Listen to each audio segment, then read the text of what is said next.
Welcome back everyone to the Villarreal series. Last time out you saw us win a Copa del Rey and get knocked out of the Champions League, but the season is not over yet and there is still another trophy on the line, maybe the most important one of all. It's the league title. Hopefully today we can win it. We've got a game against Barcelona, and then after that, if all goes well, we should be able to win the title in the next game, but we'll keep the video going until we eventually win the title. So if you see that this video is 30-40 minutes long, then sit back. It might be a long one, but hopefully we can get it wrapped up. We definitely deserve to win the title and it's looking increasingly likely. So let's run the intro and hopefully get into winning our first title here with Villarreal.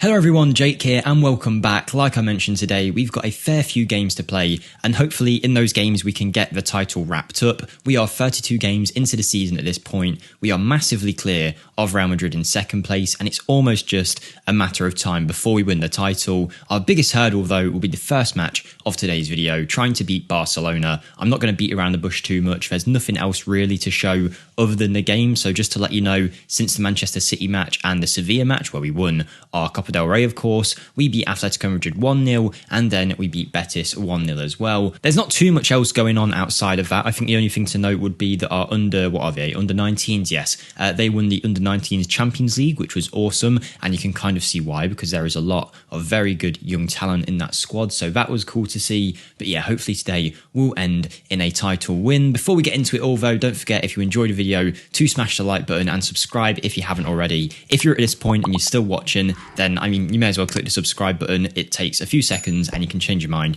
at any point. And just to let you know, I checked the other day and on the last episode, even at this point in the series, I think 40% of people still weren't subscribed. So if you're one of them people, there's a chance you could be. Then if you could hit that button, I greatly appreciate it. Drop a comment down below, check out the Discord, linked in the description. And here we are, look, in the league table, 85 points, 76 for Real Madrid. After 33 games played, we have a game in hand and currently we are 9 points clear at the top. But if we can beat Barcelona or draw, we'll be looking at 10 points or even 12 points clear. And with some fairly easy games left after that, I think it's just a matter of time before we win the league. Unless my maths are wrong, I don't think even beating Barcelona will help us win the title. I think we need another win after that and then it might be secured, but we'll see how we get on. Let's pick our team for this match and get right into it. So, opposition instructions as so, let's pick our side to face off against Barcelona, which of course is not an easy game. They're still in the Champions League at this stage, I believe. They got further than us and they won the league title last year, so I want to put out the best 11 that I can. Onana, Kalulu, Ignacio, Torres, Lamptey, Grimaldo's still injured, so it will be Pedraza for now. If Francis is also fit, I think I'll play him instead of Kalulu, and yes he is, so he will start in that position. We've got Bruno Fernandes, Kessie, Pino, Giori, Moreno. I'm going to suggest putting Gori there and playing Giori, should I say, and Danjuma on the left-hand side. I think this is our best 11 on most occasions, obviously minus Pedraza, who is playing because of Grimaldo's injury. You can see there's a lot of links building between the side now. The centre-backs work really well together. You can see the green links that have formed between them. Lamptey and Pino on that right-hand side, and Fernandes and Kessie forming a good partnership too. With no other competition to play in, we really can focus in on these games, play our best team, and hopefully that will mean we get some good results, but it's certainly not done with just yet. If Barcelona beat us here, we'd probably still win the league, but it's going to take us a little bit longer than we predicted. But let's not think about anything like that until this game's done. Let's just see how the match goes and take it from there. And straight away, there is an opportunity for Barcelona, who have a highlight after 2 minutes. It's Gavi, a very good young player who I wouldn't mind in this Villarreal side at all. But according to the reports, it's a couple £100 million. Where is Ter Stegen? Oh my God. He best not miss this. What the hell is that? That is one of the weirdest Football Manager moments I've ever seen.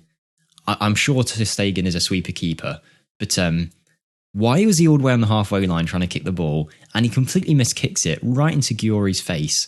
And then even then it looked like Ter Stegen could get there, but Giori had the pace and Ter Stegen just kind of gave up on it. And that's 1-0 after 2 minutes. I thought it was going to be a Barcelona highlight, but that is a brilliant way to settle the nerves in an away match against a big rival for the league title. That came out of nowhere, and I'm very confused about that, and time is just ticking away, like, really quickly. Nothing's going on, and if that's the only thing we're going to see in this match, then so be it. It was pretty entertaining to watch, but everyone's playing well so far. We do have a corner on the 37th minute. In it comes, it's off the crossbar, and Barcelona survive another day. But so far, it's been all us, no highlights for Barcelona, and based on the stats as well, They're doing absolutely nothing. Possession is all us, chances are all us, and that is as good as the first half as we really could have asked for. And I mean, we're probably going to speed through this video quite quickly. Whilst we get into the second half, a couple of quick updates. I will have a one-off rebuild coming out before season 3 of the Villarreal series starts. It's going to be with Leeds, and that's probably the next video you'll see on the channel after this, so keep an eye out for that. Danjuma was definitely pulled back there. That should be a penalty, but we're going to play on. I'll talk a little bit more in a few seconds, but let's see how this highlight pans out. Here's Kessie. Kessie back to Pau Torres. What a squad we've got now, by the way. Sometimes when I'm saying these names, I forget that we're only 2 seasons in with Villarreal. It's a great ball in from our backup left-back Pedraza. Finds Giori running in with plenty of space. He makes it 2-0. He is the star of the show today. And that was a little bit harder to score than that first one, but even still, it was on a plate for him. And the Barcelona defence was carved apart far too easily there. But what I was mentioning, yes, is we have a one-off rebuild with Leeds coming out. Then we have season 3 of the Villarreal series. And if you're in the Discord, you might have heard the other day, I'll speak a bit more about it in the Leeds video, but we do have a second channel starting. I'll leave a link to it in the description if anyone wants to come over. I don't know whether a video will be out on that channel yet or not, but it's going to be about So Rare, which I spoke about before, something that I enjoy. If you're not interested in it, but you just want to help out anyway and come check it out and hit the subscribe button, even if you've got no interest in watching the content, I'd appreciate that anyway. It will still support the channel and help it get up and running. But if you do want to check that content out, if you think you might enjoy it, feel free to click the link in the description to subscribe. And if there's a video on there yet, then of course you can go ahead and watch it. But I'm going to see what I do on that second channel, because I might end up making it about, if I don't enjoy the So Rare content and I don't enjoy making it, which could be a very real possibility, I'm going to go ahead and maybe make some content about real football, and whether that be football analysis or predictions, or maybe even I'll do football kits, which is a thing that I collect and a big passion of mine, so maybe I'll make a channel about that, but I don't know where we'll go with it yet. But if you do want to show your support, feel free to head into the description, click the link and hit subscribe, and also like this video. But I think Barcelona might have just equalised, because I didn't see too much wrong with that goal, and it has been awarded, and Trincao makes it 2-1. It's an interesting one, Trincao, because if you go far enough into a Football Manager save, he's either like one of the world's best players, or Barca let him go on a free. There's no in between, and it looks like in this case, he is a regular starter in Barcelona's side. How close was that to being offside? I mean, he was onside by quite a margin, wasn't he? Let's not lie. But yeah, 65 minutes in, hopefully we don't mess the game up now. That's Barcelona's only real chance, and I don't just mean highlight that we've seen. Based on the statistics, it's the only chance they've had all game, really. And now they're starting to look a bit dangerous, but what a great tackle that is from Francis. Here comes Danjuma, finds Amin Giori, Bruno Fernandes. Is it the hat-trick for Giori? Oh, he hits the post. Very unlucky. That would have wrapped it up, and it would have been a great game for our striker. But for now, there's still a little bit in the balance. I mean, we're definitely the better side, but we just need to get those 3 points over the line, and then hopefully it will be an easy title win from there. Let's bring on Parejo for Frank Kessie for a little bit of extra legs. I'm going to bring Moreno on for Pino, and then I will try and save Tariq Lamptey at the back, and we'll bring on Rosas in that wing-back spot, and that should get the job done for us. Oh no. Barca have a free kick in a very, very, very good position. Who's the free kick taker? Oh, it's took a deflection, and it's came out to Coutinho, who's volleyed it home. That's really, really unfortunate. I've never seen a free kick like that in Football Manager, where we're looking at it from that angle and it gets deflected and comes out. Oh, that's so unlucky. It's a good volley from Coutinho, fair play. But 76 minutes in, and suddenly it's 2-2. And if you look at the statistics, we've completely dominated. Here's Bruno Fernandes, into Pau Torres, it's off the bar. Parejo follows in, and it looks like he was offside, but I am going to demand more. I feel like we've still got it in us to maybe get a win here. We've been much quieter in the second half, but there might be a last chance for us. If it's a draw, it's a draw. We'll build up from that. But this is definitely a winnable match, and we deserve to win. And we do have another highlight on the 86th minute. Here's Pedraza in left wing back. He finds Pau Torres, and this seems to be the area of the pitch where we're finding the most joy today. Bruno does really well to find Rosas. Are we going to... is it a mistake bringing them on for Lamptey? Or he puts a good ball in, it's blocked, and Barca get it away. That'll be the end of that highlight, and that was close. Or maybe it won't be the end, because we've still got it going. Pedraza finds Giori. Giori knocks it on. Danjuma picks it up. Finds Pedraza again. It's a good ball in. Jared Moreno. Oh, that was an easier chance than he made it out to be. I feel like I criticise him a lot, Moreno, but he's fine. I just wish he'd scored that. Bruno with the corner, though. 90th minute. In it comes Pau Torres. Get in. He scores. He's had about 5 chances this game from these set pieces. Just missed, but the captain steps up in the big moment in the 89th minute against Barcelona to make it 3-2. And these are the kind of games that make you champions. What a leap that was. Back of the net. Hopefully we'll see it out from here with no issue. Oh no, not one more highlight. I don't know why I said that. I've basically just encouraged the Football Manager gods to put something else on us here. Oh, it's Trincao to Ansu Fati, who's through. Onana needs to step up. Fati chips him. He could have just scored pretty easily there, but he decided to go for the chip, and we make it out alive. And we've only 40 seconds on the clock. It's another highlight, and I hope it isn't just like nerves from us that are causing problems. We just need to get this game done with, and it's easy sailing from here. Moreno with a very risky pass backwards. 20 seconds left. Pau Torres, Pedraza, Parejo. Parejo go back to the keeper. Onana clears it forward. Right, there's only 10 seconds left. Is this just one of those end of the game highlights, or are we actually going to do something? Danjuma goes back, and it is time up now. It's time up. So just blow your whistle. I don't want to see anything else. And I think it is just one of those end of match highlights. And that's good. Okay, right, we've made it out with a 3-2 win. As long as he blows his whistle in the next few seconds. And that'll be massive for us. Come on. We need to take these 3 points very badly. And it's done. Right, done and dusted. I don't know what this means for the league right now. My maths isn't good enough just yet. There we go. We've got the win. That has put us 12 points clear of Real Madrid with 5 games to play. So if we were then to win the next game, we'd be 12 points clear with 4 games to play. And with that goal difference, if it comes down to goal difference, I suppose it won't actually be fully like done.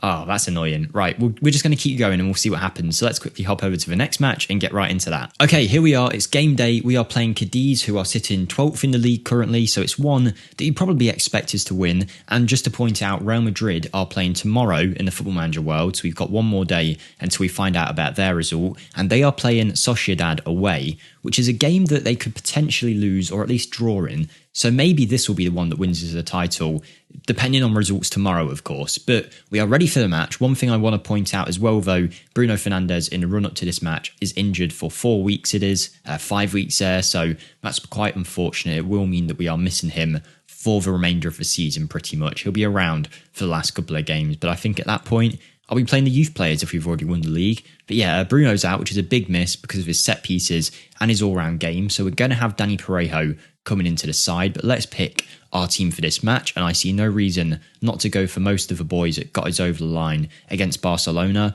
Let's take a look if Grimaldo's fit at this stage.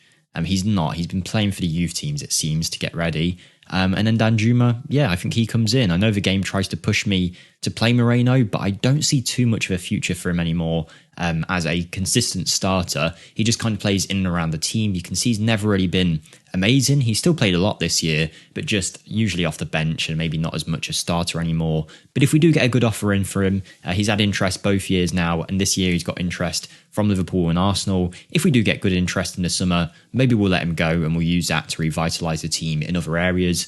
But in terms of our summer business, there's not too many areas that I'm overly focused on in terms of they need massive improvements. I think I'm more going to be worried about if players come up in the market, like when we sign Bruno, that can obviously influence the team and be better players for our team, then I'll go for it. But there's no real area of the team that I feel like we need to completely overhaul. It will just be waiting for the right deal, the right player to be available, and maybe then we'll pursue it, and we'll probably have a bit of transfer budget left over, I would have thought, this summer. Depending on how much we get given, of course. I think being in the Champions League again, potentially winning the La Liga title is going to be a massive impact in terms of how much money we get given. So we'll see. Maybe it'll be a £40 million summer this time round instead of what we've been getting, which is usually somewhere between 10 and 15 million in the last couple of seasons. But let's have a look how this game's going, because straight away we have a highlight and it is Cadiz, but Zagadou steps in. I don't know why he's playing.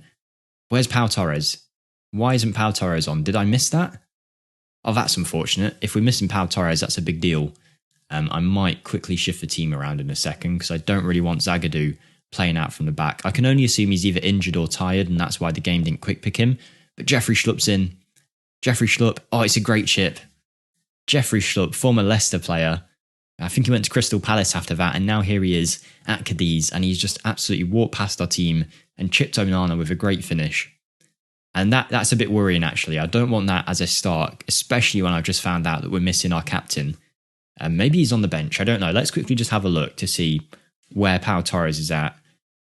He's not on the bench, which means he's got to have got injured in the build-up. That's okay, right? We'll work with it. I just want Ignacio to be in the middle and Zagadou as the wide centre-back. I think that works better for us, so we're going to go with that. And hopefully that's just a little blip and we'll soon get another goal. Pedraza whips it in. It gets headed away, but only as far as Lamptey. We've still got the ball, we're still building it up, and we could do with a goal here. I know there's plenty of time left in the game, but if we can instantly reply, it eases a lot of the pressure that we might have right now. We did have a team meeting before this match where I was told to ease the pressure on the players, which I did, and that seemed to work. Everyone was positive. So hopefully we're fine. We haven't got too many nerves. Parejo plays through Kessie. It's great play, and it's a poor finish in the end from Kessie, who does really well to bulldoze through the middle, but then his shot goes right into the hands of the Cadiz goalkeeper. And you can see the lack of delivery, I suppose. We're missing what is our best corner and free kick taker in Bruno Fernandes. And instead of crossing it onto Pau Torres, it's now going on to other players. And Pau Torres is a beast in the air, so we're definitely missing those two. And it's another highlight for Cadiz, actually, in our end. He's crossed it in. It's Negredo, former Manchester City player. I do remember him. That's a long time ago, that is. Here's Isa on the right wing spot for Cadiz into Sanchez. And if they go 2-0 up, it's going to be very worrying. And they do. It's Alvaro Negredo, the player that I was kind of just memeing a bit. He's gone and scored against us with a good finish, actually. He must be 40 at this stage, I would have thought. But he must be well. He must be doing well if he's starting for a team in mid-table in La Liga. He's 37. I didn't realise he played so many times for Spain as well. He obviously was a big player back in the day. He went to Valencia and then loaned out to Middlesbrough. What a career he had. But at Sevilla, he was a big deal at Sevilla for sure. But anyway, what a terrible start to this match, considering we beat Barcelona 3-2 and played them off the park away from home. The fact that we're now struggling 2-0 against Cadiz, are those two players that big of a miss for us? Maybe they are. Maybe we are really struggling in this match. We've had plenty of time to rest between the two games as well. They were about a week apart. Oh, but that might be a red card for Negredo. Maybe he is a meme after all. He is, right. He's been given a red for no reason at all. He's came in with a tackle from behind pretty much. Jeffrey Schlupp's been taken off. Negredo has gone off with a red. And maybe that gives us a chance in the second half. If we can just get an early goal, 46, 47, 50 minutes in, whatever it might be, then we can pile on the pressure. But so far, we've been very bad in the attacking phase. And I've just clicked the wrong one instead of the man more. It's all going wrong. I think I clicked no pressure instead of the man more. There's a lot of pressure. We need to win this match, right? There's really no one on the bench either that I really want to bring on to try and change the game around. The only thing I can think is maybe taking off Lamptey, but that almost seems wrong to take off a player of his quality. Maybe it's Amin Gyouri who goes off. Gerard Moreno, we're bringing him on. We'll see if it makes a difference, but 60 minutes have passed now. No highlights at all for us. And since that Negredo red card, we've had nothing. But here's our first one. And that's the second red, surely. What a terrible tackle that is. They're trying to give us a win here. That's another man that's been sent off. It's an awful challenge. And I am just now thinking, maybe we just go very attacking and just go for it for these last few minutes and see what happens. They're down to 9 men. I don't think I've ever came in this situation in Football Manager. But maybe this will help us get this turnaround. Here's Danjuma. A goal now would change everything, 70 minutes in. Joe Moreno finds Lamptey. Lamptey's driving to the byline. He takes a shot, and it's a poor one. And that is going to be the thing that makes me take him off, because he definitely should have crossed there. And then I just think Kessie's going to come off for Coquelin. And we'll see if it makes a difference, but I'm really not confident here. Even against 9 men, I just don't think we've got it. But who knows? The highlights are going to keep continuing, as I'm sure they will all game now that they're down to 9. If they scored, it would be embarrassing, though. We just need to pile on the pressure. They've played a long ball forward. They've got nothing left now. Oh, I say that. We've just given the ball straight to them. But Rosas comes in well. Come on, Jeremy Pino. Get us out of here. Maybe more winger options is what we need in the summer next time. Maybe that's what we'll look for. Because when Pino and Danjuma aren't playing, obviously we've got Despodov. I don't know why he's not on the bench. He must be injured too. Maybe we're just going through a tough stage with injuries. Maybe that's why it feels like we've got people missing. But this is good football. And Joe Moreno hits a post. Parejo follows in. Moreno hits the post again and it's offside. Oh, come on. Surely we're not losing 2-0 to 9 men. At least we can score 1. Right, let's have a look at the tactics. So hold on. What are they doing? Let's have a look at that first and foremost. So they've got 4 back, 3 there, and then they've got no one there, which makes me think, let's push some people forward because there's no one. We've got 5 men back for 1 person. So this is what I've gone for here. I have no idea if this is going to work at all. I'm just getting a bit creative, I suppose. Put 3 people up front with Parejo playing in behind them. Then we've got Pedraza as a winger. Rosas stays back. 2 central midfielders, one of which is Ignacio, who's of course definitely not a central midfielder. So let's switch that to a box-to-box. We've got Francis and Zagadou as the ball-playing defenders. It's pure chaos. It's probably not going to work, but we just need bodies forward at this stage and hopefully get something. And I've just left a couple of men back to deal with any kind of Cadiz counter-attack. And here we go. Rosas tries to play it in. Finds Jeremy Pino, who I thought was offside, but it's going to keep going. Rosas again to Coquelin. There's a lot of bodies around the box. This is what I wanted. Coquelin in, and it's Ignacio, the player, and he got given like a half a silver star rating in that box-to-box role, so he's obviously not meant to be playing there, but he's came in last second, arrived in the box late, he's got plenty of space and he's finished. And it's now 2-1 with 12 minutes to go, so maybe there is hope. Good balling from Coquelin, good football, and fair play. Ignacio gets the goal to get us back in the game. That's not what I would have expected earlier. Come on, we can at least take a draw now. Can we go for it? 3 minutes left of normal time, 2 minutes left. It's not going to happen, is it? It might. We might get a chance. Late on here, Parejo, Yerry Pino plays it in, it's cleared. We do have no one back, so maybe Cadiz will get the chance. But they've got nowhere to really play it, have they? And it goes straight back out to Zagadou. And we're going to pile on the pressure. There's only 2 minutes of added time left. If we can make it 2-2, then who knows what can happen from there. Here's Rosas. He's in. He hits the shot, and it looked like that was over the line. But the Cadiz goalkeeper holds on. He's done well today so far, to be fair to him. This is really... Oh, no, it's nothing, is it? That wasn't even a highlight. Hold on. We might have something. That's a penalty. I think we've got a penalty. Danjuma might have just died for a penalty here with 2 minutes to go. It was a good ball in. It was deflected, and it was going nowhere near Danjuma, so it seemed like a bad idea to take him out. And it is a penalty, right? It's going to be Danny Parejo, isn't it? With Fernandez gone, it will be Parejo, who's still a very good penalty taker, but he did miss a fair few at the start. But season 2, he's been much better on the penalty spot. But in the first season with Villarreal, he kept missing them. Hopefully he can put it away here. Parejo steps up and he scores. It's 2-2. The tactics have clearly worked. My genius tactics have ended up with us drawing 2-2 here with a minute to go against 9 men. I really think we would have been down and out in this game. We didn't look very good at all. Thankfully, Cadiz got those men sent off. And we'll take a point, I suppose, considering the position we were in. We were unlucky, I guess, if that's what the assistant wants me to say. I really wish we just would have won. Let's have a look quickly what Real Madrid do in their game. So here we go. It's Sociedad against Madrid, the two Real clubs against each other here. Let's see what the result is. Come on, Sociedad. We need you to get a point. Or anything. Oh, what happened? What happened? What happened? Yeah, I don't care about Lewandowski. I just want to see what the result was. Is it done? Do we know yet? Is it still loading now? Have I already had it happen? Wait, hold on. So I've just advanced a game and I've got loads of happy messages. I think we might have just won the league. Have we done it? We've won the treble. We've won the first... Did Sociedad win then? Did they crumble under the pressure? We've done it. We've actually won La Liga. I would have loved to have won it in a match that actually saw us lift the title, particularly if it was that like comeback against Cadiz or the comeback against Barcelona to win 3-2. That's massive though. We have won the title. All credit goes to the players for those 2 games because we could have been down and out in both, but we kept going. And that is fantastic. Let's see what happened then. Real Sociedad, let's go to their schedule, scroll all the way down, and they beat Real Madrid 2-1. Real Madrid went 1-0 up through Valverde, and then Oyarzabal and Barrenetxea got the goals for Sociedad, which means that the league now looks like, 13 points clear. So that point really did make all the difference. And we are now title winners. That's massive. What a great result that is for us here at the club. Another trophy to add to the cabinet. We've won the La Liga, we've won the Copa del Rey, we've won the Super Cup, we've won the Europa League. There's only one thing left, and it's the thing we came here to win. The Champions League. It's going to one of Bayern or Manchester City this year. Could be a double for Manchester City. They won it last year. Maybe they're going to win it again and get 2 titles under their belt, but that is massive for us. It's going to mean a lot for next season, and now we can kind of take it easy, test out some players. I'm just going to say that was down to my tactical genius in the last game that got us that draw. Who knows what would have happened if we stuck with our normal tactic. But that's brilliant. Right, we can finish the season out now with a few easy matches. And then I'll see you guys in season 3. Like I say, we've got a Leeds rebuild coming out after this. So hopefully, if you want to check that out, 5-year rebuild, all in the space of about 30 minutes. Check it out if you want to. Subscribe if you haven't already. If you're at this point, why not? Like the video. But most of all, have a great day, everyone. And I'll see you next time. Thank you and goodbye.